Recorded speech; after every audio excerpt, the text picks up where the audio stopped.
We would like to thank all those who have taken the time to come and join us early in the morning. Mr. Assam has given us already a good introduction on the topic, and actually it's very inspiring, and I was really, puzzled because someone at my age will find difficulty to embrace such technology, where we are actually heading to a time where the artificial intelligence will take charge. And now the artificial intelligence takes a lot of our decisions from us, and again now it is moving to the cars and to the transportation system. I have been reading a couple of articles recently to prepare for this panel because it's not my area of expertise, and I thought that it will be an interesting for me also to be here among all of you to learn and to add to my little expertise and experience. Assam, you just mentioned here in interesting presentation, the change will not be all of a sudden, and actually it will take time to move from like level 1,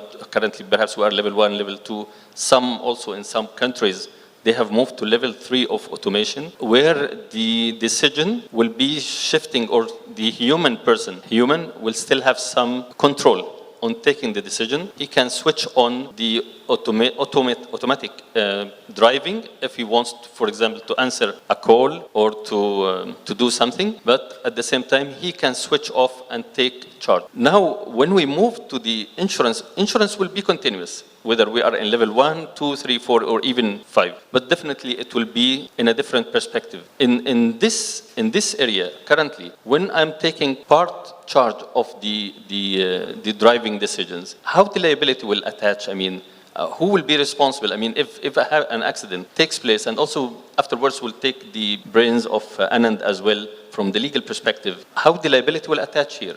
Is it the liability of the manufacturer and the software developers who actually took the decision and that they have manufactured the car and designed the process to respond in a different way? Or when I switch it to a manual mode and I'm the one taking the decision? Please, Assam. This is actually a very valid question. And maybe everybody sitting here knows that liability is linked always to 3 factors: a duty of care, then breach of this duty, and a damage. There should be a damage. With those 3 elements, liability is something we need always to transfer based on what is the possibility for those 3 scenarios to happen. So this is why I won't spend more time talking about the legal part of it. I will leave it to the expert. But I started to read also, there has been a lot of cases in US about determining the liability of many accidents happened. Will be interesting to also go through those accidents, like why happened, who was at fault, and is it 100% liability or there is like a percentage? And you mentioned about, you said insurance is continuous. This is how you used it. Insurance is always available. What is linked to the insurance is what kind of risk we should transfer in every level. What kind of risk we are exposed to, and we really need to transfer it. So the role of the insurance companies is to create awareness, and not only insurance companies, also there are many organizations like traffic department, the government, what kind of awareness they need to make about a risk which is in place, and if not maintained or transferred to the insurance company, the insured or the owner of the car will be left alone facing his challenges and his difficulties, and maybe he might not have enough financial funds to pay to others. And this is why I said the unified wording has to be revisited and to be well addressing the different changes in the definition of the risk and the reality of the risk. I leave it to you, and maybe... Thank you, Sam. I think, from just taking from there, I think it may no longer be a unified policy, because we are now talking instances where we'll continue to have motor vehicles which are, engine driven by petrol and fuel, and you will have autonomous vehicles, you will have electric vehicles. So maybe we may have to shift from a unified wording altogether, because there are different aspects to it. There is the liability aspect, there is the underwriting aspect. They're all different for these different, and now, right now we are putting them in boxes, predetermined boxes. We may have to move away from that, right? So that's one thing. I mean, on the liability, I think I'll just delve a little more into it. I mean, the default option as we have at the moment is that the owner is liable. So whatever happens to the vehicle, it is the owner who's liable, or a party, let's say a third party is involved, it's between the owner and the third party. That will continue to be the case for some time at least. I mean, again, because it's going to be a mix of autonomous, semi-autonomous, and completely driver-driven, discretionary, let's say, vehicle. I think moving forward, when we are talking about a complete autonomous vehicles stage, then we may have to talk about complete absolute liability of the manufacturer.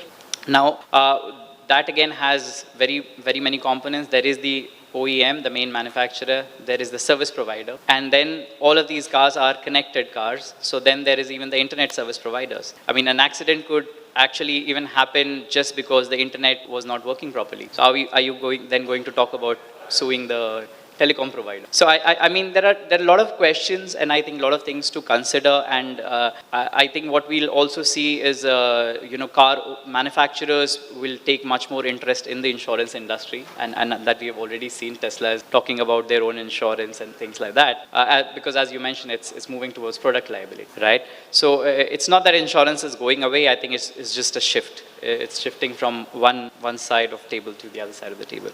I think the other option could be, and that's something that's been proposed, is we treat the car as a legal person. So like how you have a company, which is not a natural person, it's a legal person, we treat the car as a legal person, so that at least what happens is any liability arising out of it does not shift to the driver in autonomous mode. Right? So now you're insuring the car, you're not insuring the owner. And that legal person could have rights to go against the manufacturer and different things. But as a concept, this could potentially work. And I mean, that's something, obviously, it'll come up as we go along. But I think, from a liability, I think at the moment, the way things are, it's owner-driven, and owner is the default option, and then we are moving into a split between owner and manufacturer, because there are semi-autonomous vehicles when at times they are on autonomous mode and at times they'll not be. So the switch between the two, who's liable, right? And then also, let's say I've been sent an update from my car manufacturer, but I failed to press the OK button. The car did not update, and that led to that. So where's the liability? So I mean, I'll leave it up to discussion, but yes. Thank you so much indeed.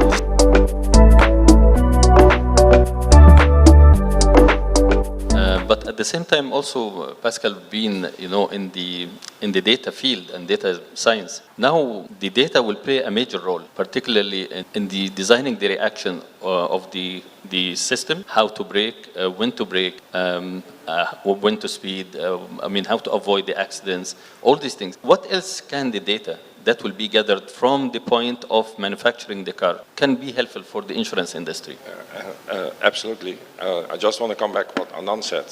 Give this as an example. Somebody drives an autonomous car, and at a certain moment, they decide to switch off the autonomous mode and drive themselves. Now, in the United States at the moment, is when it's a self-driven car, the OEM is responsible. But at the moment they press the self-driving button, the driver is responsible. So that all comes down to data. So I think data will be a massive impact, because for an insurer, it can be that the driver is insured at company X, but the vehicle is insured at company B. So there will be a big task for the Tamimis of this world in the future to see who's responsible and who's not responsible. And as we are in vehicle data, we see an increasing number of autonomous and electric vehicles being insured, which is still a little amount. I mean, worldwide between 3 and 4% at the moment. And they expect by 2025 in the United States that about 80% of all cars is semi or completely autonomous driven. And by 2035 that there will be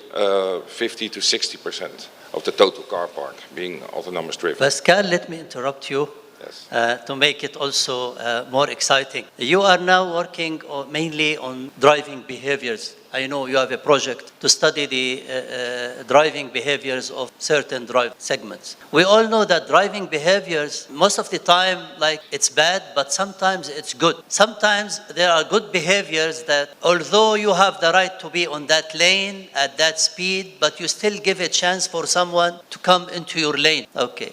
But when systems are on the road, okay, that advantage won't be there. So let me recommend something. Maybe you will study maybe the vehicles' behaviors, because again, all the designs will be identical, or maybe the BMW will be different from the autonomous vehicle of the Mercedes, and will be there also different categories like we have now in the conventional cars. There is a luxury car, there is like a small car. Those questions, I'm expecting you don't have immediate answer for that, but I would also open the floor to more questions from the audience to make also that session more exciting and interactive. Well, Isam now touches an open wound, to be honest, because 10 years ago, I went with Rasha Mukayet and with Fawaz Mukayet. We went to the insurance authority and we talked to Ibrahim Zaabi to discuss this centralized claim database. And having a centralized claim database, you remember,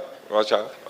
To have a centralized claim database in the UAE entitles each insurer to see the driving behavior of the driver and the accident loss on a car. And where in surrounding countries like Oman and Saudi, they are very well organized in this respect, and Europe and United States, evidently. Unfortunately, this is an ongoing battle. So I don't know, Isam, if you want to challenge me again to pick up this project, but you know, this is one of the, let's say, big opportunities in this country. And having said that, by the way, this should be come in this region. I mean, this is one of the few regions in the world where there is not a premium-based risk premium-based factor calculated by the driver. We all challenge each other by going lower and lower in rates. 2% becomes 1.9, 1.9 becomes 1.8, 1.8 becomes 1.7, and then everybody starts to complain about the high loss ratio. I mean, that's the fact nowadays. If you look in other countries, I mean, if you go to the UK and you make an accident, your premium is minimum 3, 4, 5%. And here, then you just go to another insurer and you pay 1.4, 1.5%, and everybody again complains about the loss ratio. So I really think that for the regulatory guys here is a big challenge. Actually, the autonomous vehicles will solve big part of this problem. But at the same time, one question just came to my mind, particularly when the full autonomous cars or vehicles come on road, the requirement for a driving license will perhaps be dropped, isn't it? Because if I'm sitting as a passenger in a car, I'm not driving, so I'm not required to have a driving license. But if I'm crossing the borders of another country, how the legal system will be allowing that? I mean, we know now that, for example, I can drive my car from Saudi Arabia to Bahrain, you know, but if have the legal systems and the legal requirements in every country to be the same and allowing the same type or level of automation to be accessible there, what is it from the legal perspective, Anand? And that's a very difficult one to answer. I mean, at the moment, we're all shooting in the dark in that sense, right? We don't know what we're guessing. We're guessing. We're all just making guesses here. But I don't foresee, I mean, that happening very soon, where you are going to leave a 10-year-old kid in a car for the car to take it on. I think there's always going to be some level of filter that at least a driver with a driving license or somebody as an adult should be there in case of an emergency. Let's say, I'm sure every autonomous vehicle will still have an emergency stop button like we have in the lift. So, but you cannot expect a 7-year-old to be, making the right judgment in pressing it. So I don't think it'll become completely sort of anybody and everybody just gets on. It will evolve. It will take time to evolve. And I think the legal system also, and I mean, on the legal side, I think it needs a massive level of training. Yes.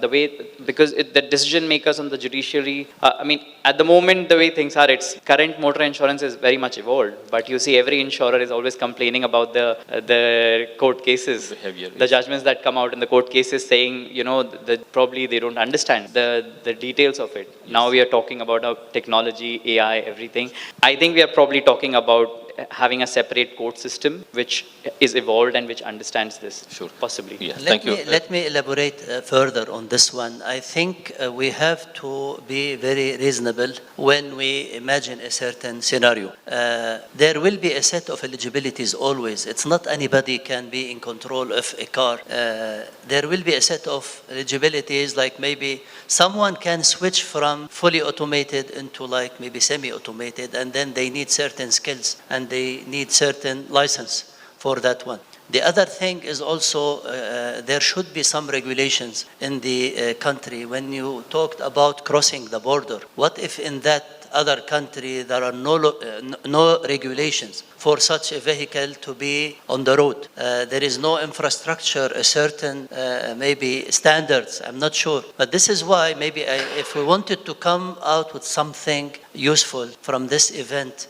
I would encourage maybe the Emirates Insurance Association or the Gulf Insurance Federation to reach out to the different associations in the region, to the members, to start having maybe a dedicated team or a dedicated maybe goal, to start thinking out of the box on what kind of changes that might happen, how we can copy the best practices from a certain country which is matured and which is expert in this domain, to start bringing best practices in terms of eligibilities, regulations, standards. So there are a lot of questions that need answers. And that can only happen with the brainstorm sessions, with the engagement on the ground. Sure. Thank you for this suggestion, and I think it is something very helpful.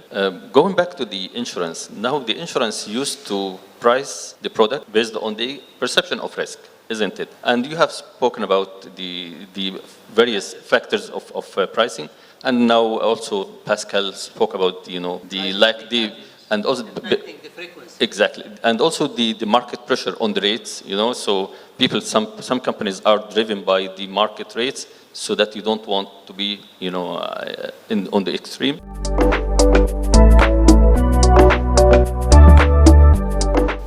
When the transition of the autonomous vehicles come across, how the pricing factors will change? What will be, the risk will definitely change, and then what factors the insurance companies need to take into consideration to price the insurance cost? This is another valid question. You can't answer now. You need to have clarity on all the components of the pricing. Maybe once we are there, the frequency of accidents will move down by 90%. But what about the cost of repair?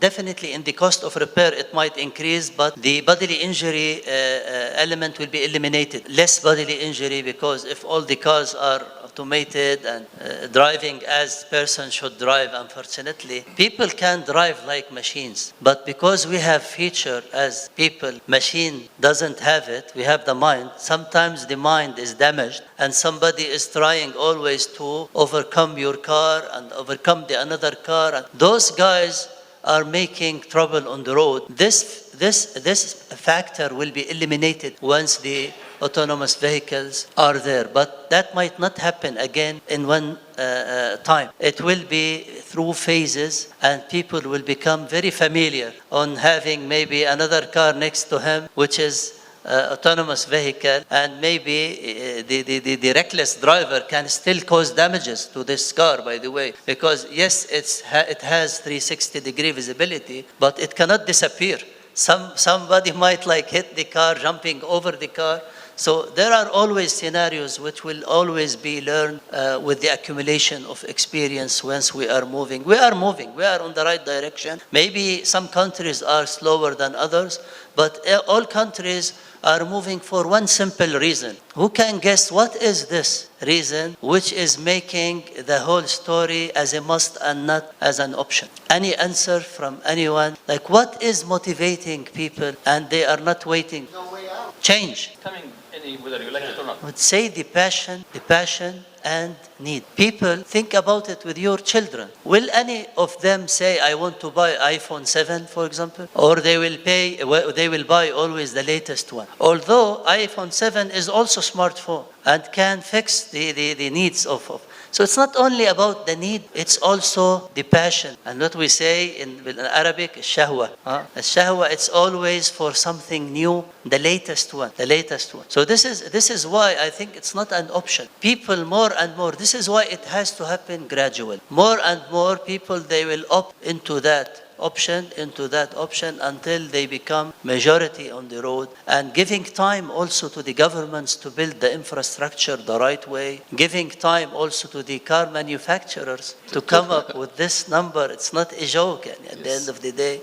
Yes, So, you are right, Sam. Yeah. And I mean, as we agreed earlier, it is a journey. It is not something that will happen tomorrow, but we need to be prepared because we need to build also systems and perception, the culture itself, the systems, and also even the software developers. They doesn't create a software or a program and just leave it there. They always review the data that is transmitted real time to see what was the behavior of the people in terms of certain circumstances, and then they adjust or change, make some changes to the software so that the vehicle reacts in a different way to avoid accidents or to cope with the unexpected behavior of humans. But again, now, what I consider now, when we move forward in this journey, that the relationship between the car owners and the insurance companies doesn't become more like a one-to-one relationship, either direct relationship or through an agent or broker. But actually now, I think perhaps the car manufacturer themselves will sell the car with built-in insurance because they are actually responsible for the car itself and for the behavior of the car. So it is a joint responsibility for the buying of the insurance between the car manufacturers and the software developers. Definitely the car owner will still have some role to play, particularly if the vehicles still have some manual feature, and also if the car, for example, gets stolen, so it is nothing to do with the manufacturer or the software developer. But a big part of the responsibility of buying insurance will shift towards the car manufacturers and the software developers. How this will reflect in the... I think telematics will start playing a much bigger role. We've all been talking telematics for probably last 10 years, but I think now is when we will see with this coming in, telematics becomes much more essential, and sort of it'll become the way in which you underwrite insurance, because it's all related to the car and not with the driver. And I think it'll evolve, and I think eventually what we'll get to is probably like a black box for your car. And I think Pascal's company will, going forward, will have all the data for the black boxes, which will probably be much easier than the current data set that you have. So I think that's probably the way to go in terms of the underwriting. Yeah. Please. Yeah. Well, in terms of telematics, I said already 3-4 years ago, I think especially in this region, it's a very delicate point.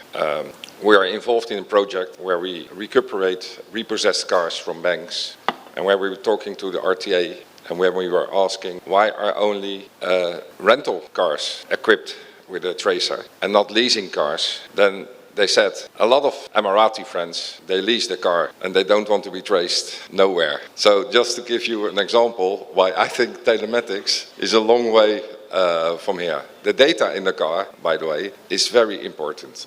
I think I'm not an insurance expert, I'm a data junkie, but I think there are 3 types of insurance opportunities for the audience here. One is, let's say, the cyber risk. And the cyber risk lies with the driver of the car, which means the car can be stolen, it can be hijacked. The driver's responsibility lies really in that segment. And then we have the product liability. And the product liability is what Mohammed said correctly. That lies with the OEM. And more OEMs will add insurance to the car for the first few years. And what Issam also mentioned is it's very unpredictable how much is the cost of repair. I mean, then a battery of Tesla costs so much, and when there is a shortage on the market, it's suddenly 3x. And the third element is just the infrastructure. Who's liable if something happens with the communication to the car? So I think when you're an insurance company, you should focus on those 3 elements. And what we see in our data set is that we do over 5 to 10 million requests a year. I think we can see a very good line of loss ratio of those insurance companies who are willing to step in insuring electric and autonomous vehicles, and those who are not. So I just want to give a word of advice. Prepare, go with your team, go to the actuaries, go to Lux, go to battery consultants, and just set the right premium.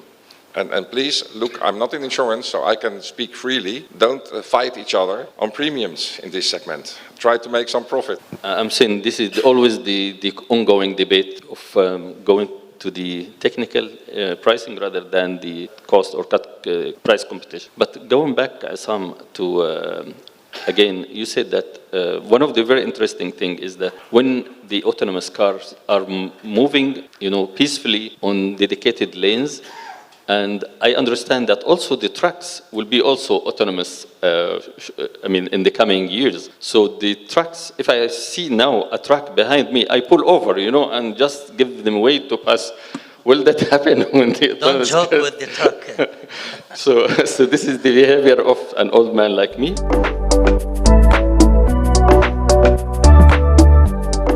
But in terms of the car accidents, if an accident happened, how the damage will be assessed in that era? Is it the equipments in the car, or the car has to be towed somewhere else to drive and so? You raised up two important points. One, again, we are talking again and again about the liability. And maybe the learning lesson from today is liability is not straightforward, and it's something to be paid attention to when we move on and putting together regulations and guidelines. The cost of repair also, I said, it's unpredictable at this moment, because only the car manufacturers, they know now, but they are confident in the future the price should go down. It has been experienced that any new thing comes very expensive at the beginning, and gradually it goes into its ultimate price. Why? Because again, those guys, they learn from experience, and they know what kind of raw materials maybe they need to use,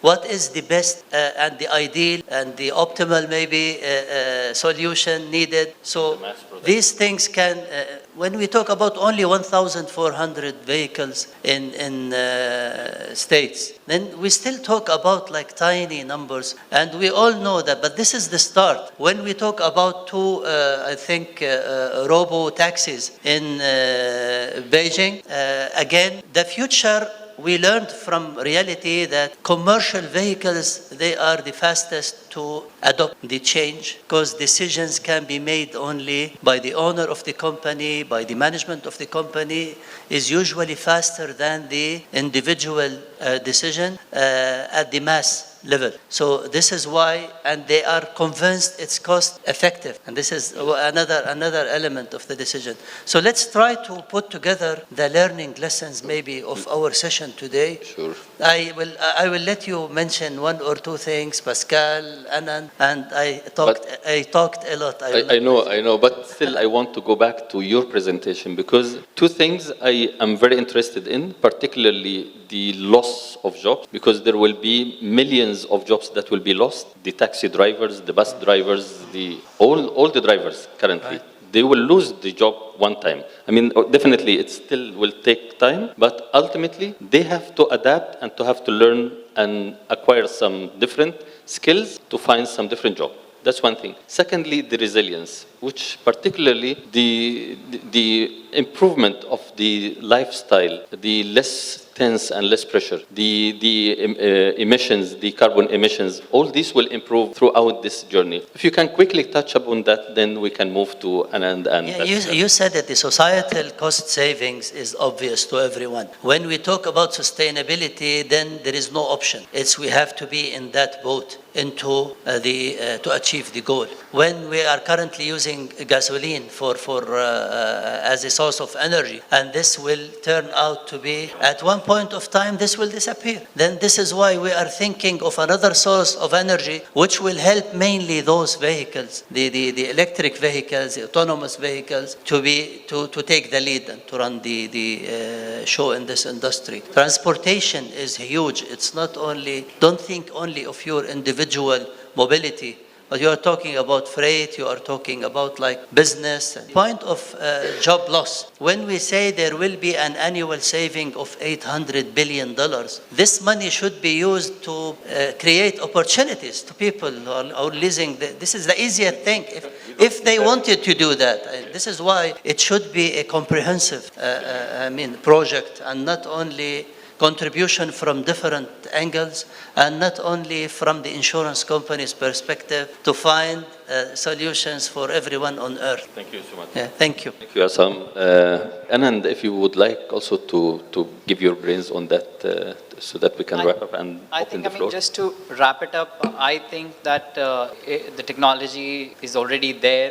It's coming. It's not something we can avoid. So what Mr. Sam said about the need to have an industry, like a committee or a body which has proper representation from all the stakeholders, and to really brainstorm on this. I mean, UK has done that. UK established the first commission in 2017, if I'm not mistaken, with its first report coming down in 2018, and subsequently there was another one in 2019 and another one last year. So and they've moved from different stages, as we have seen different stages of autonomous vehicles. The different reports have been focused on different stages.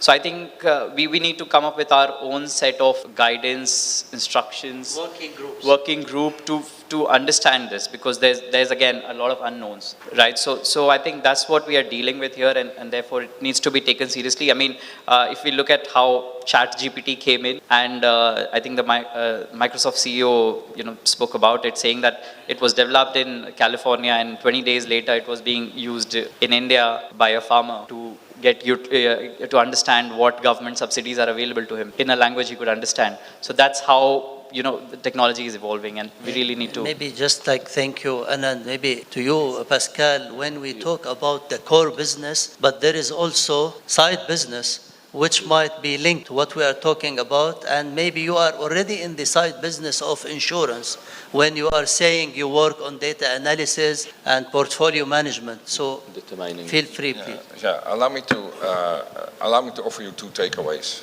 From an industry perspective, nobody believed in Bitcoin 15 years ago, and now we all think, well, why didn't we buy for $50 a Bitcoin, which is now worth $22,000 or $23,000? So don't wait to jump into the right product for autonomous vehicles. I mean, sit together, determine your price, which should not be 1.5 to 2%. Just go higher because of the unpredictability of the cost of repair, but just do it. Sit together. And from a company point of view, think data. I'm a little bit biased because I'm a data guy, but I give a nice example. If somebody can afford an autonomous vehicle, and it turns out that it's an expensive vehicle, you get data from the vehicle. You know this guy always drives too fast. Maybe you can sell him a life insurance. And this is a very small example, but just leverage on your data. Think data. I mean, this whole fantastic region, I'm 20 years here, and 20 years fighting for more data. And just leverage as individual insurance company on the data you already have. Thank you so much indeed. These takeaways are very important, but allow me also to open the floor. Just we have been indicated 5 minutes left, if you don't mind, Mr. So quickly, if we have, please, Mr. Hadid. Thank you for the interesting session. Actually, I would like to comment on the liability part.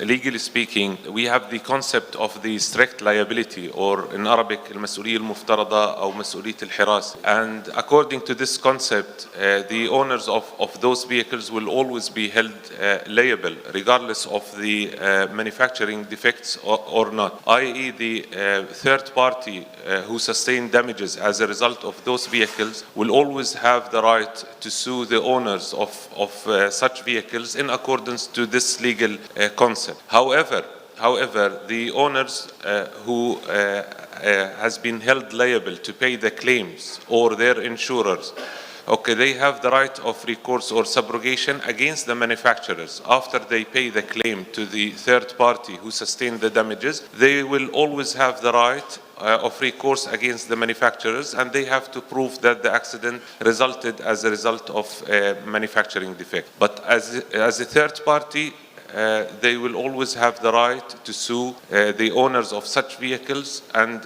regardless if there is a manufacturing default or not. Thank you. حسمتها يعني. Yeah, this is for sure. في in Okay. Arabic المسؤولية المفترضة ومسؤولية الحراسة. You are absolutely right. Whenever you have a machine, whenever you're the owner of any object, whether it's a vehicle, Regardless. whatever, and this object causes damages to the third party, you're held responsible and This liable is for why such I damages. encourage- This is a principle, basic Sure, principles right. of law. I encourage also maybe the regulations, it should be definitely third-party policy attached to this vehicle. That doesn't mean the insured or the insurance company, when paid to the third party, they cannot recover from the at fault. It could be the manufacturer or software the manufacturer. It could be maybe the GSM, maybe the telecommunication provider. Sure. Okay, thank you, sir. Any other question? Okay, please. Thank you for the presentation. I used personally. My comment is about the Islam presentation. You talked about advantages and disadvantages. What will happen about the pleasure of driving? As you know, many young people drive not just to get the destination, just for fun. for pleasure. For and fun. what will happen? You know, some part of society are young people, and Yes. they do like to drive just to be happy. I really respect your question, and I need to also to look at it genuinely. You can drive virtually. They should create something for those guys who will be missing something big, as you said. They enjoy some to the sound or the noise coming from the The noise exhaust coming and from the power the of engine. the car, you know, Definitely. speeding up and, you know, but definitely they will find something.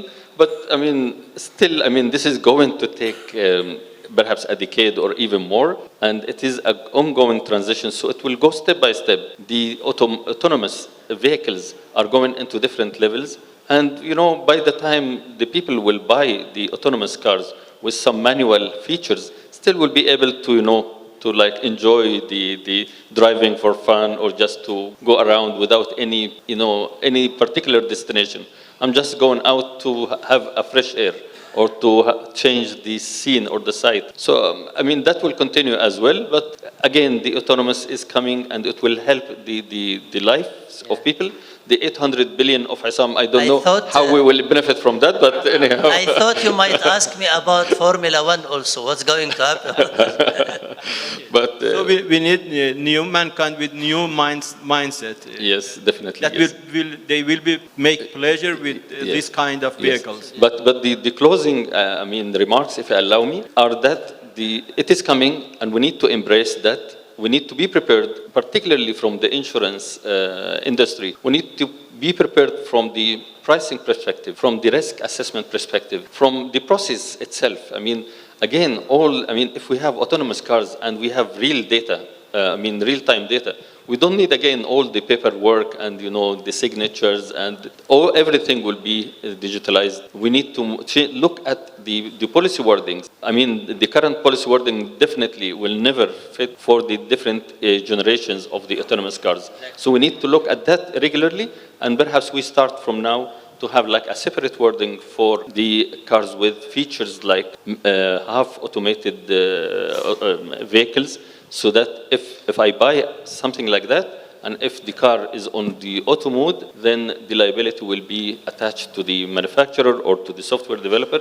So this has to be clearly mentioned in the policy wordings, so that, I mean, we avoid debates and avoid the legal cases. Of course, that will not please Anand and the legal people, but definitely it will make the life of everybody better. I think we were able to add something in this. I personally have learned a lot. Thank you so much indeed, Pascal, Anand, and Isam.